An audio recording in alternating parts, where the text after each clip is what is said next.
Yo, Bakayalo Kono Yalo, et oui, on se retrouve pour une petite review du chapitre 29 de Dragon Ball Kakumei, disponible légalement et gratuitement sur Manga Draft. Mais en parlant de gratuit et légal sur Manga Draft, mon manga Wolfus, disponible également sur Manga Draft. Le lien est en description, tout comme celui de Kakumei. Va regarder aussi mon manga Wolfus parce que c'est un véritable banger. Mais vous êtes là pour la petite review du chapitre 29 de Dragon Ball Kakumei qui clôture cet arc d'Amaron et qui était quand même une belle fin. Mais je vais être honnête avec vous, ça m'a un peu déçu. Alors pourquoi est-ce que ça m'a déçu? Déjà, ça commence avec la mort de Kabé, une mort emblématique parce qu'on sait qu'il y a un lien très puissant entre Kabé et Vegeta. Et moi, je m'attendais à ce qu'on fasse péter une nouvelle transformation, tout simplement. Un Ultra Instinct argenté ou carrément un Ultra Ego ou je ne sais quoi. Mais il faut savoir que dans Dragon Ball, toutes les morts symboliques comme la mort de Krillin face à Freezer ou encore la mort de C16, bon C16 n'est pas quelqu'un de très connu, de très spécial, mais vu comment il était mort, ça a fait péter un SSJ2 à Gohan. Pareil, que pour Krillin, ça a fait péter le SSJ1 de Goku. Une mort symbolique, une évolution de personnage tout en même temps. Là, dans ce chapitre, c'est ça qui m'a un peu déçu. Mort de Kabé, sacrifice pour retenir Amaron de Cauliflamme et qui survit évidemment, mais on voit bien que le roi Sadala aussi qui donne son énergie à Vegeta. Derrière, il y a plusieurs planches magnifiques, des grandes pages, double pages de Poisson Labo qui fait des dessins super exceptionnels, musculature, super dessin de Vegeta, le mec on le voit bien en train de contracter ses muscles et pour à la fin, pour qu'il se transforme en SSJ Blue Evolution.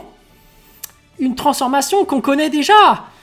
Là, c'est abusé. En plus, il y a un moment donné, il y a une symbolique. Il y a Goku qui arrive, qui pose sa main sur l'épaule de Vegeta, qui dit, voilà, en fait, je te transmets toute la suite. Désormais, c'est toi qui prends la relève. Passation de relève, de flambeau. Et là, on sent un SSJ Blue Evolution. Mais qu'est-ce que c'est que cette plaisanterie? Pour moi, il y a un peu un côté pétard mouillé pour ça. Je m'attendais vraiment à ce que, voilà, la relève, tu as réussi à maîtriser l'Ultra Instinct argenté, tout comme moi lors du tournoi des univers, là, du tournoi du pouvoir. Là, c'est un truc qui m'a un peu déçu. Mais au final, ça passe, parce que scénaristiquement, ça reste logique, ça reste concret, mais au niveau de la symbolique quand même.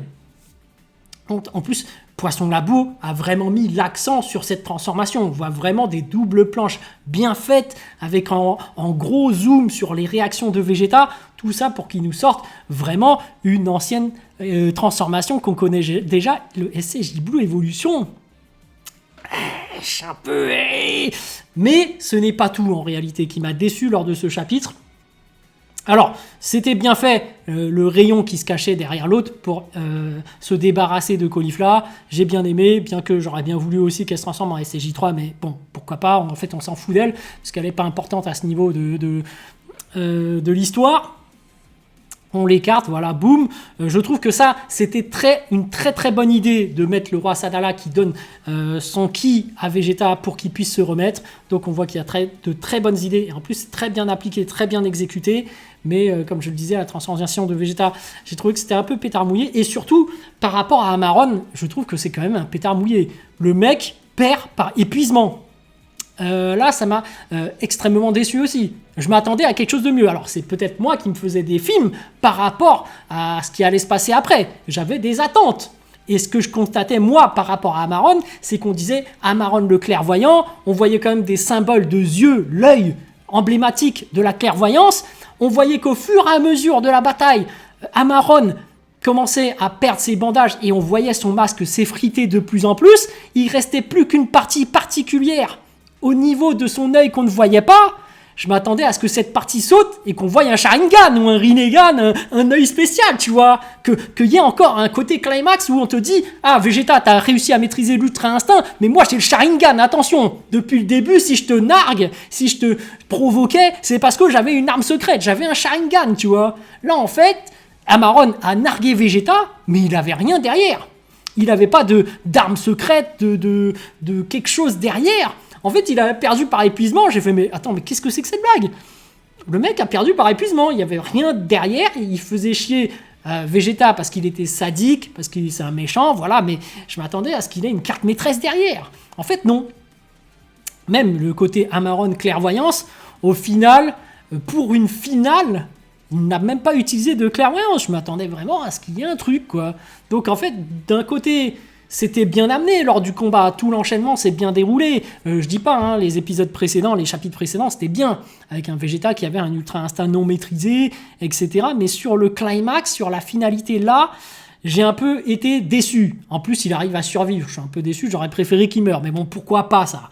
En fait, c'est bien trouvé pour qu'il puisse survivre parce que Vegeta, il met un super coup de poing incroyable qui projette son ennemi en dehors de l'atmosphère. Et du coup, Vegeta, comme il ne peut pas traverser l'espace, hein, on sait très bien qu'il a besoin d'un vaisseau spatial pour rejoindre son adversaire sur la Lune, il peut pas. Du coup, il lui dit, vas-y, tu dois fuir. Donc, et tu vois que finalement, l'autre qui est complètement épuisé finit par fuir parce que sinon, Vegeta allait quand même lui mettre un Big Bang Attack. Donc, c'est bien fait, en fait. S'ils ont voulu préserver Amaron pour la suite de l'histoire, peut-être qu'il y aura quelque chose derrière. Hein. Moi, je dis pas. Hein. Peut-être qu'en fait, il cachait son jeu. Il avait encore un super Sharingan, mais qu'en fait, il n'avait pas encore développé. Du coup, il va s'entraîner pour le développer. Donc là, oui, là, il y aura un lore. Mais c'est vrai que moi, je considérais qu'il y avait vraiment un lore par rapport à son œil et qu'il y avait encore un truc que cachait Amaron. Qu'il y avait encore un truc ultime.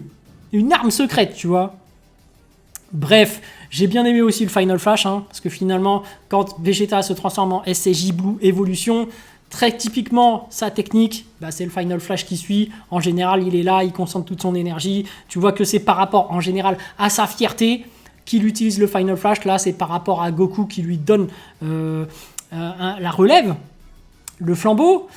Et c'est pour ça que je dis, non, là, il fallait lui donner une autre transformation, il fallait lui donner un truc différent de d'habitude. Parce que là, il y avait une évolution de personnage d'un Vegeta qui commençait à prendre ses responsabilités et qui devient le sauveur de l'univers 6. Donc, ouais, j'ai été déçu. Hein. J'ai été déçu par rapport à cette fin d'arc. Je vais pas vous mentir. 13 planches super bien faites. Alors, bravo à Poisson Labo, hein. Très bien dessiné, il n'y a rien à dire. Après, les dessins sont super beaux, mais au final, pour un SSJ Blue Evolution, la symbolique était là pourtant derrière. Hein. Un Goku super stylé qui pose l'épaule, la main sur l'épaule, Vegeta. Voilà, je suis un peu déçu. Voilà, petite review. J'espère que ça vous a plu. Bon, après, il y aura encore du poulet. On finit par un super climax. Moi, j'ai hâte de voir la suite parce que enfin, cette guerre va enfin commencer. On attend de voir aussi Gohan, Goten et Trunks. Hein. On sait très bien que les deux s'entraînent encore, les trois plutôt. Et même, il y a Yamcha, Tenshinhan, Krillin qui s'entraînent. Donc, on a hâte de revoir tout le monde au devant de la scène. Et puis voilà, hein, le climax, on attend du lourd, super grande prêtresse qui doit être super balèze, et surtout l'arrivée de nouveaux méchants. Par contre, on dit que c'est déjà la moitié de Dragon Ball Kakumen, alors qu'il y a autant d'ennemis qui attendent la suite. J'attends de voir comment ils vont faire. Est-ce qu'ils ne seraient pas en train de faire une One Piece? C'est-à-dire que ça se finit en 3 ans, mais en fait, je prolonge.